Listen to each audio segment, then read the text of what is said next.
ప్రపంచంలోని అన్ని కష్టాలకు పాపాలకు ఒకటే కారణం భయం అనే బ్రహ్మరాక్షసి అంటూ విశదపరుస్తాడు స్వామి వివేకానంద.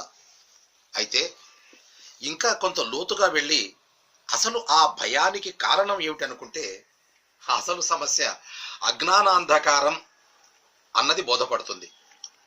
అట్టి అంధకారాన్ని తొలగించుకోవడానికి మనలో ఉన్న జ్ఞానజ్యోతిని దర్శించుకోవాలన్నది తరుణోపాయం.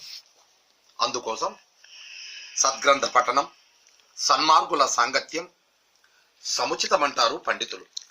అయితే పరిపూర్ణ జ్ఞాన సిద్ధికి కేవలం ఇవేవి కాకుండా ప్రకృతిని కూడా పరమ గురువుగా అనుకోవడం ఇంకా సులభ మార్గంగా భావన చేసుకోవాలంటారు అనుభవైక వేద్యులు. అప్పుడు కావలసిన వారికి కావలసినంత, అందుకునే వారికి అందుకునేంత అనుభవైక జ్ఞానం